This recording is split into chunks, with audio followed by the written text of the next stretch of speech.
Ancestral amniotes possess a diversity of muscles which could move the arm. The pectoralis complex, which could pull the arm forward. The supracoracoideus, which in mammals gave rise to the supraspinatus and infraspinatus. The latissimus dorsi, the teres major. The biceps brachii, which flexed the forearm. The triceps brachii, which extended the forearm. A number of separate flexor carpi muscles which flex the wrist, and extensor carpi muscles which extended the wrist, flexor digitorum and extensor digitorum muscles, and others. How are the muscles of birds different? To a large degree, they're not. Birds have simply modified the ancestral arm muscles to accommodate a new form of locomotion, flight. The major muscle of flight is the pectoralis, which originates on the sternum and inserts onto the humerus of the wing and can thus pull the wing downwards for the powerful downstroke of flight. This huge muscle can represent 15% of the weight of a flying bird, or perhaps more, perhaps 20% the weight of a chicken, or even 40% in woodcocks and tinamous. Although the first birds possessed only modest pectoralis muscles, later groups developed a keel on their sternum, a carinum, a raised region which allowed for a much more massive pectoralis muscle and thus for much more powered flight. While birds do possess a deltoideus muscle, comparable to the deltoid, it is small and cannot be the major muscle to cause the uplift of the wing during flight.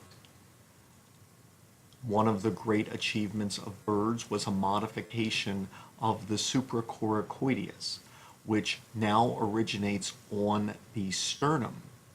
But even though its origin is beneath the humerus and thus below the wing, it has a pulley which passes through a triosseal canal, a canal and an opening, a foramen, caused by the fusion of three bones, the scapula, the procoracoid, and the furcula, and thus it can act as a pulley and pull on the wing from above, despite its origin beneath the wing.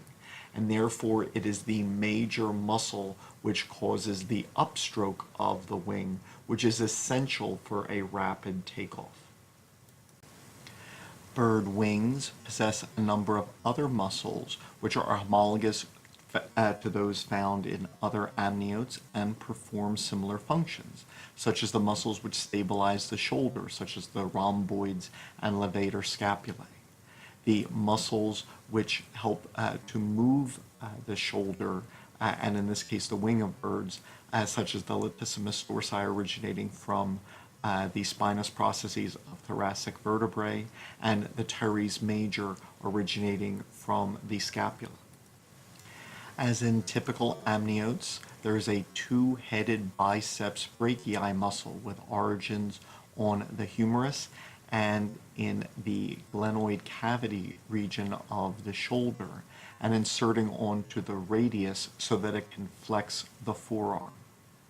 There is also a triceps brachii with multiple origins on the humerus and scapula, and inserts onto the olecranon process of the ulna, where it can extend the forearm.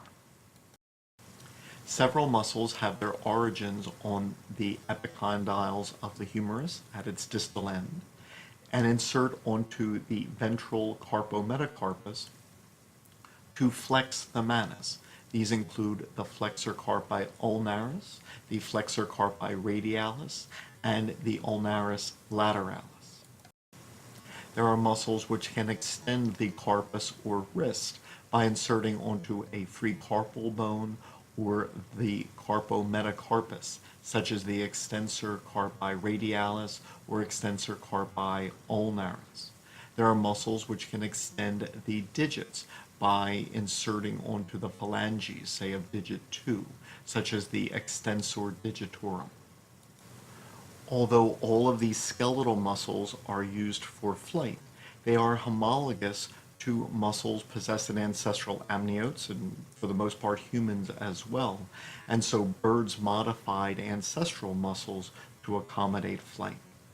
One exception is a band of smooth muscle, which runs from the armpit region just each to the skin and attaches to the follicles of the secondary feathers. It is the expansor secundarium, and its action is to spread the secondary feathers apart.